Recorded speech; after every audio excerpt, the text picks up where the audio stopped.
Ashamaa harka fuunee kabajamtootaa fi jaallatamtoota hordoftoota keenya oduu fi odeeffannoowwan keenya qabannee isinitti dhufneerraa hanga xumuraatti waliin turam.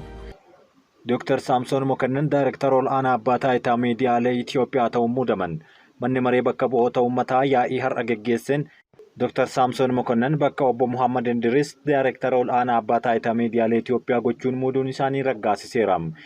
Yuunivarsiitii Finfinneetti Pireezidaantii itti aanaa Kominikeeshinii fi Hariiroo Idil Addunyaa akkasumas Yuunivarsiitichatti gargaaraa Piroofeesara Maarketingii fi Kominikeeshinii kan ta'an Dr. Saamsoon Mokonnon muudamaa kanaan Ministeera Muummee Dr. Abiyyi Ahmadiin kaadhimamaa ta'uun dhihaataniiru. Haaluma kanaan manni marichaa walgahii idilee 15ffaa bara hojii 4ffaa har'a geggeesseen muudama kana fudhachuun Dr. Saamsoon Mokonnon Daayirektara Ol'aanaa Abbaa Taayitaa Miidiyaalee Itoophiyaa gochuun raggaasiseera. Daayirektarri Ol'aanaan Abbaa Taayitaa Miidiyaalee Itoophiyaa duraanii obbo Muhammad Indiris Ministeera Nageenyaa ta'uun muudamuun isaanii ni yaadatama. Daandiin baaburaa Itiyoo Jibuutii erga hojii eegalee as yeroo jalqabaatiif bu'aa argachuu beeksise.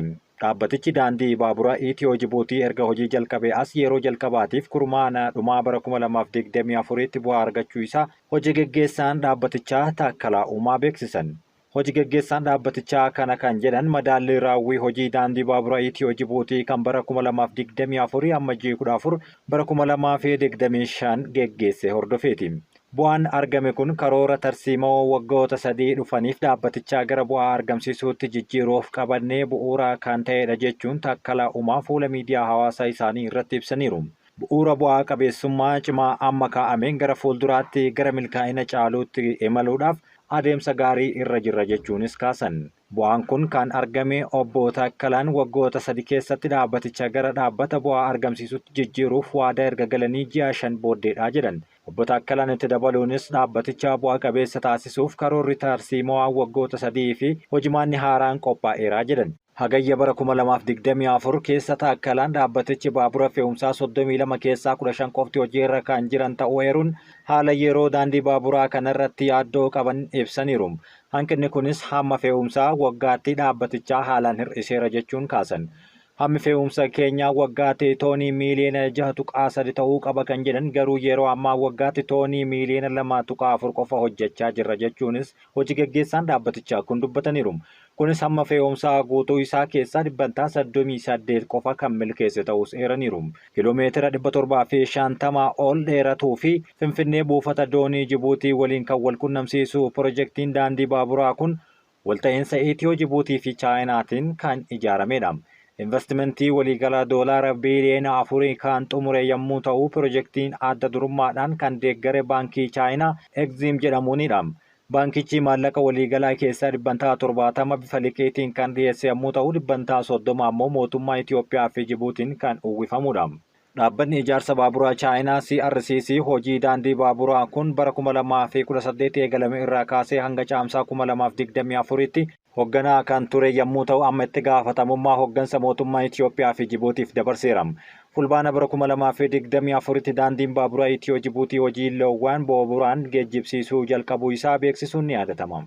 Raawwiin hojii pirojektii babal'isuu buufata doonii gogaa Mojoo marsaan jalqabaa 80 gaheera.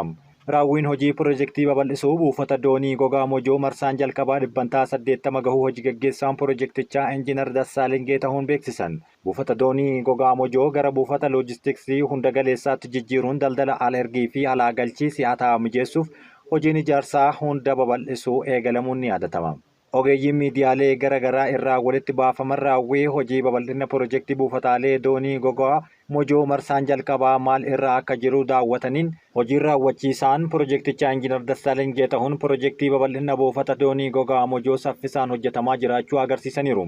Pirojektichi marsaa jalqabaa lafa hektaara 60 irratti ijaaramaa akka jirus kaasan. Pirojektii babal'isuun humna keessumaayyuu buufatichaa si'aa'inaa fi tajaajiloota biroo kan waliin hidhata qaban kan jijjiiru ta'uu hubachiisaniiru.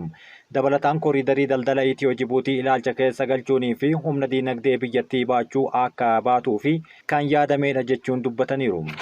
Ergamni Gamtaa Afrikaa araara Itoophiyaa fi Somaaliyaa jaje. Ergamni Gamtaa Afrikaa waliigaltee Itoophiyaa fi Somaaliyaa gidduutti raawwatame jajiirama. Itoophiyaa fi Somaaliyaan handaara galaanaatiin wal qabatee wal dhabdee gidduu isaaniitti mudatee furuudhaaf hariiroo dippiloomaasii biyyoota lamaan gidduu deebisanii ijaaruuf tarkii Ankaaraatti waliigaltee mallatteessuun ni yaadatama. Kana malees pirezidaantiin Somaaliyaa Hassan Sheekh Mohammad ammajjii 11 bara 2024 Finfinneetti mari'ataniiru.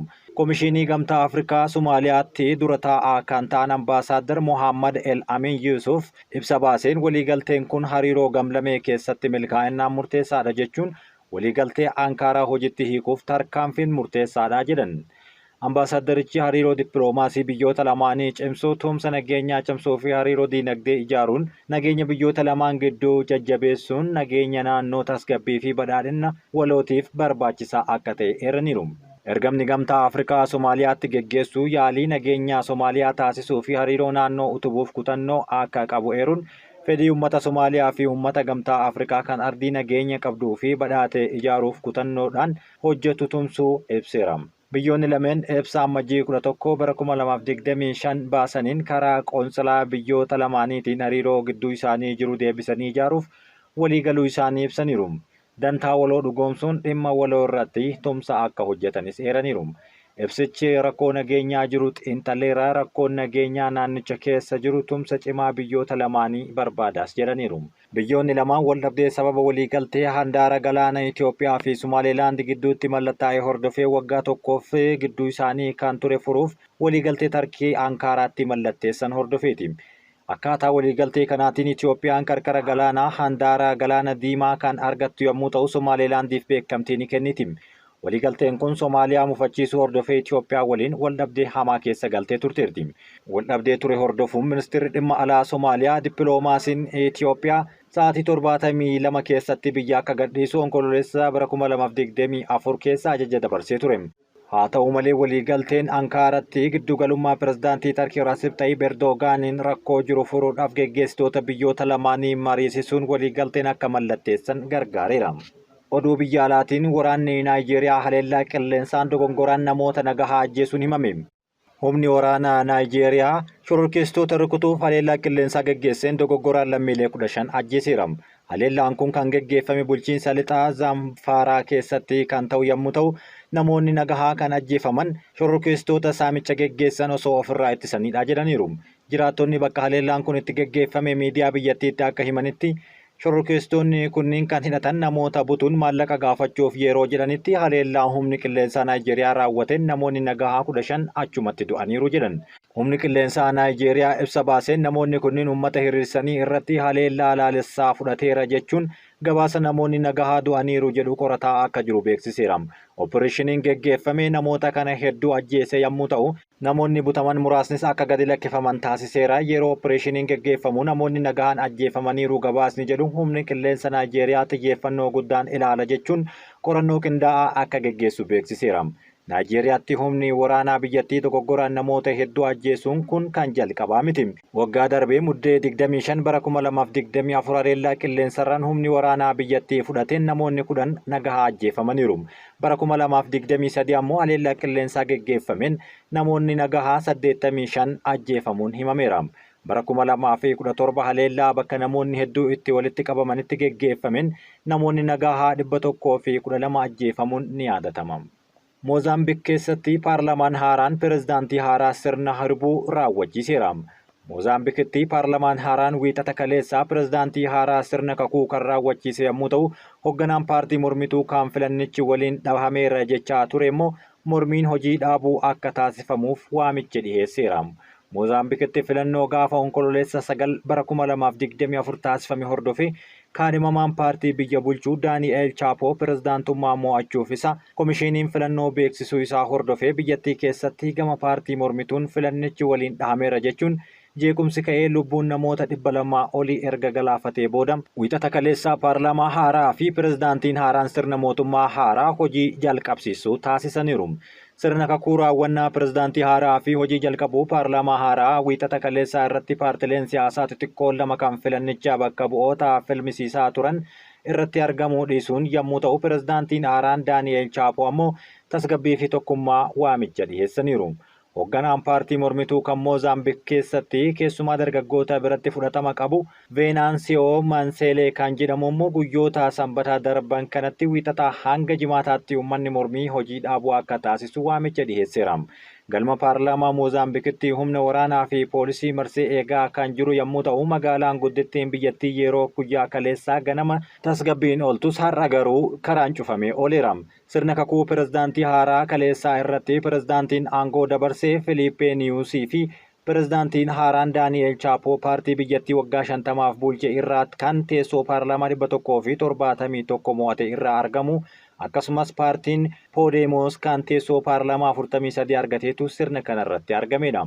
Los Angelesitti haalli qilleensaa bubbee hamaa makatee mudachuuf jedhameera. Los Angeles haalli qilleensaa hamaa bubbeetti dhiyaatu mudachuuf mala jechuun sodaan baay'ee hammaateera. Los Angeles guyyaa har'aa haala qilleensaa cimaan irra deddeebi'ee ibidda bosonaa kaasuun badii biraa qaqqabsiisuu akka danda'u raagni haala qilleensaa agarsiise. Ibiddi guddaan lama ammallee guutuu magaalattii keessatti boba'uu itti fufeera. Ibiddi kunis Paalisaadis inni guddaan lafa hektaara 23,000 ol gube yommuu ta'u hanga halkan edaatti 14 qofatu to'atame. Balaa ibiddaa kanaanis yoo xiqqaate namoonni 24 kan du'an yommuu ta'u naannoo abidda Eetoonii fi Paalisaadis keessatti ammoo namoonni 23 achi buuteen isaanii dhabameera. Kantiibaan magaalattii Kaaren Baas qilleensa hamaa bubbeetti dhiyaatu har'a ni dhufa jedhamee eeggamuuf kanaaf qophiin hatattamaa dursamee akka taasifamu ajaja dabarsaniiru. Gidduu kana humnoonni poolisii Los Angeles dhimmoota saamichaa fi abidda qabsiisuu to'achuuf yaalaa jiru. Aangoonni kaleessaa qabeenyi namoota keessaa baqatanii fi miidhaa ibiddaatiif saaxilamoo ta'eef kana duraa fi namoonni 9 to'annoo jala oolaniiru. Kaanaadaan bulchiinsa Ameerikaa 51ffaa hin taatu jedhan muummichi ministeeraa Kaanaadaa Justin Trudeau. Muummichi ministeeraa Kaanaadaa Justin Trudeau irra deddeebiin Kaanaadaan bulchiinsa Ameerikaa 51ffaa ta'uuf kaayyoo hin qabdu jechuun mormaniiru. Pirees Sekreetarii duraanii White House'tti Jen Psaki waliin yoo wal argan Trudeau'n dhimma pirezidaantii Ameerikaa ta'uun kan filataman Doonaald Tiraamp Kaanaadaan qaama Ameerikaa ta'uu dandeessi isa jedhan haalaniiru. Haasaan Tiraamp namoota karaa irraa maqsuu mala bulchiinsi 51ffaa dhimmi jedhu garuu waan hin taanedha jedhan. Muummichi ministeeraa Justin fudhatamummaa dhabuufirraa paartii isaanii hoggaa haaraa waan filateef bitootessa keessa aangoo akka gadi dhiisu himameera. Baayidanii fi Netaniyaahuun waraana Gaazaa dhaabuu irratti mari'atan. Pirezidaantiin US Joo Baayiden bara aangoo isaanii fixuuf torbee tokko yeroo hafutti muummicha ministeeraa Israa'el Benjaamin Netaniyaahuu waliin waraana Gaazaa dhaabuu irratti marii taasisaniiru. Israa'elii fi Hamaas waraana Gaazaatti geggeeffamu dhaabuuf abdiin akka jiru himamus dhimmoota ijoo irratti ammayyuu waliigalteen irra hin gaamne. White House akka gabaasetti Baayiden haalonni baha giddugaleessaa keessatti jijjiiramuu ilaalchise ministeera muummee Israa'el Benjaamin Netaniyaahuu waliin marii geggeessineerra jedhan. Israa'elii fi Hamaas waraana dhaabuu fi lammiilee butaman gadi lakkisiisuu ilaalchise Kwaatar Dohaatti marii taasisaa jiru. Waajjirri muummicha ministeeraa Benjaamin Netaniyaahuu akka jedhetti jila mariif gara Kwaatar deeme namoota butaman gadi lakkisiisuu irratti cimsanii akka mari'atan ajaja kennu Baayidaniif ibsaniiru. Baayidanii fi Netaniyahuun bilbilaan waliin dubbachuu isaanii kan dhagahame Netaniyahuun qondaaltota nageenya ol'aanoo marii waraanaa Gaazaa dhaabuuf Kaataritti taasifamu irratti akka hirmaatan erga dabarsanii boodaadha. Marii waraanaa Gaazaatti dhaabuuf Kaataritti taasifamaa jiru jaarsummaa kan taate US, Masrii fi Kaatariidha. Hidhamtoonni Kaalifoorniyaa dhibbaan lakkaa'aman ibidda dhaamsuuf Los Angelesitti imalan. Ibidda Los Angelesii dhaamsuuf hidhamtoonni 1,000 ta'an fuulduratti hiriiraniiru jedhame. Waajjirri bayyanachiisaa fi sirreeffama Kaalifoorniyaa hamma gaafa ammajjii 11tti hidhamtoonni 939 sagantaa tola ooltummaa jalatti bobbaasneerra jechuun gabaaseera. Bobbaafamuun hidhamtootaa kun dhimma falmii kaase yommuu ta'u gariin itti fayyadamaa jiru yoo jedhan kaan ammoo bayyanachiisuuf gocha gargaaruudha jedhan. Bulchiinsi Kaalifoorniyaa guyyaatti $5 hanga $10 kan kaffaluuf yeroo isaan iddoo deeggarsa hatattamaa barbaachisutti ramadaman ammoo $1 kan irratti dabaluufidha jedhan. Kaffaltiin kun mindaa hojjettoota balaa ibiddaa Kaalifoorniyaa waggaatti argatan $100,000 wal biratti yoo ilaalamu baay'ee xiqqaadha jedhameera. Kabajamtootaa fi jaallatamtoota hordoftoota keenya oduun ammaaf isiniif qopheessine kanumaa waan nu dhageeffattaniif galatooma.